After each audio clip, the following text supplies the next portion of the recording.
Cologne and perfume smells like shit. It just smells disgusting. As I was getting out of the shower, I put some essential oils on my body.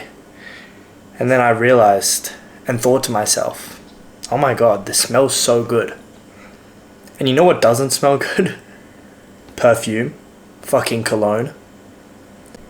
See, this is something hasn't been on my mind for a while, but I'm gonna be honest, I haven't worn cologne or perfume for at least 2 years now.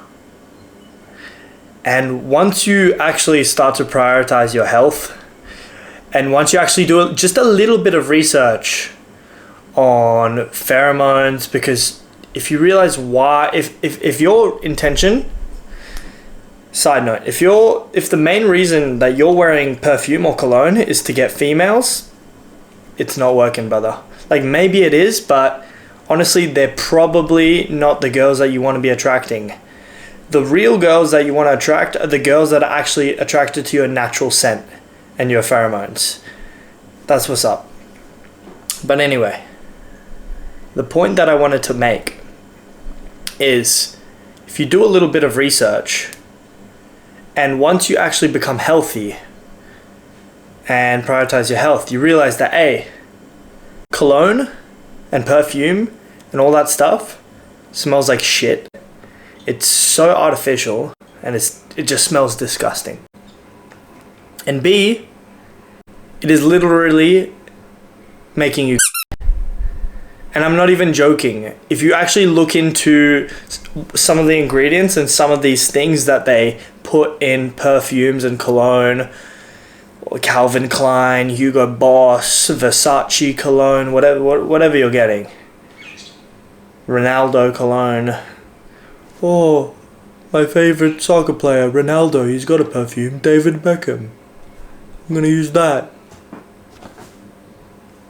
Come on, bro. If you're just masking your natural smell, if you're just pumping cologne, if you're that guy that when you go out to the bar, and you know when you go out, even if it's just for dinner, and someone walks past you, or you hug a mate, or you hug a girl, and it's just like sticks to you, like you become that scent just because they've absolutely bombarded themselves with this toxic smell, that once you actually get healthy and you realize that flowers and natural things smell so much better, and that stuff starts to stink, you realize how bad it is, man. It's horrible. So stop wearing cologne. It's gonna mess with your tea. It's gonna mess with your hormones. And it doesn't smell good in general. Okay. So if you already know that and you're thinking, okay, what do I do instead? I know that cologne is not good for me. I know that it's making me gay. I know it's an endocrine disruptor, and there's plenty of studies and evidence that shows that this stuff is clearly not good for me. I'm gonna get you guys on. Obviously, what I'm gonna suggest is essential oils and some natural deodorant. But this specific essential oil, holy crap.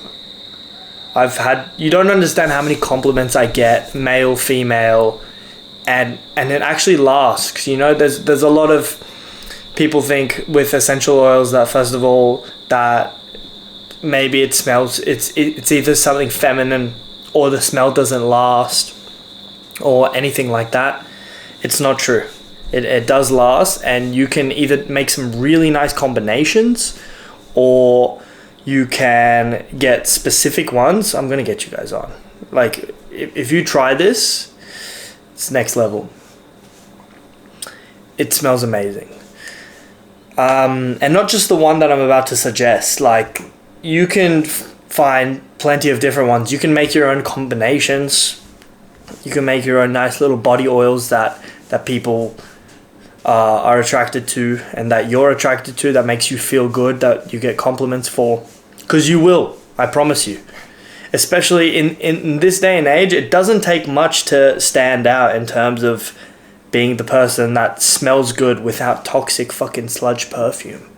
that, you know, you can smell it in the whole room, and I just need to handshake you and all of a sudden I smell like fucking David Beckham. Versace blue. I don't want that. Don't make me go. Don't make me crash out again. Anyway, first of all, if you stink like shit and you're not, you know, and it has nothing to do with cologne or anything, deodorant. Simple. You can get so many simple ones. You can even make your own. A little bit of vinegar, lemon, bicarb soda, and some essential oils of your choice. And you rub that in. Works a charm. Works a charm. Not only that, if you're actually healthy and you're eating well, then the likelihood of you needing to use perfume or cologne or deodorant massively decreases. You're not going to need as much because you're eating healthy, so your sweat, what you're excreting is significantly less toxic. You know, there are also certain foods that makes your sweat smell much stronger. Like people that eat a lot of like spices in their cooking and chili and stuff like that. You can either get your own natural deodorant. You can get those like rub-on ones.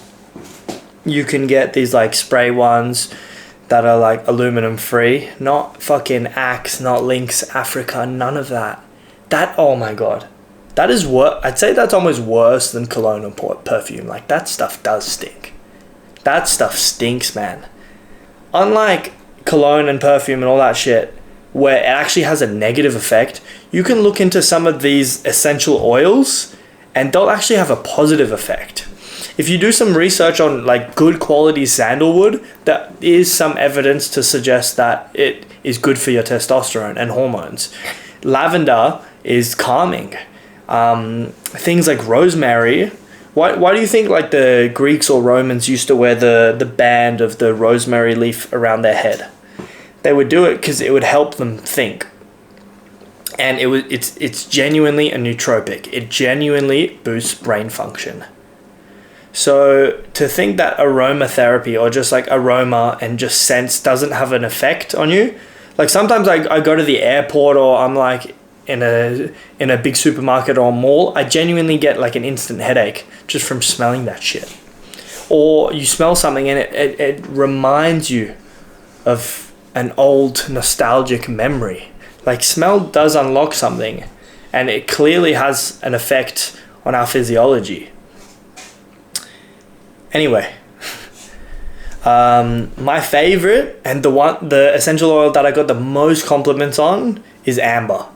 Amber essential oil. I'll try find a good one and I can link it in the description for you guys, but holy smokes. The amount of compliments that I get from that, male, female, like people that actually understand, you know, you're probably not going to get compliment from like Joe Schmo or the chick that's like, you know, mainstream and loves, you know, has like a full collection of perfumes. They're probably not going to get it. But that's fine. Maybe they'll still think it's nice. I don't know. But amber essential oil is next level, guys. And if you want to get a bit more fruity, a bit more floral, you can look into some like nice flowers. If you want, it could be a touch more feminine. Things like magnolia, things like jasmine. There's a few other nice flowers, hibiscus. But I prefer like things like sandalwood or amber, because it's just like has a bit more like earthy masculine undertones and it smells amazing. Cologne, no go. Essential oils and natural deodorant is a go. And also, one thing I'd like to also add, I know I said, yeah, it's a no-go, but if you are going to do it, if you're going to take one thing from this video and it's not going to be, oh nah, I'm never wearing cologne again. It's like, I want to wear cologne still for special occasions. Because look, to be honest, I do understand, and I still have like an old collection of perfumes that are just sitting there. If you are going to do it, only use a little bit and put it on your clothing. Don't put it on your skin. If you want to put it on your skin for whatever reason, Definitely use some sort of like thick oil before, like either like a castor oil or beef tallow or coconut oil. Not only if you want it to, it'll make it last longer, but also you're almost creating like a barrier between your skin. Don't forget, your skin is the largest organ in your body. I know we've all heard that, but it's true. So you need to understand that anything that comes in contact with your skin is going to have an effect on your body.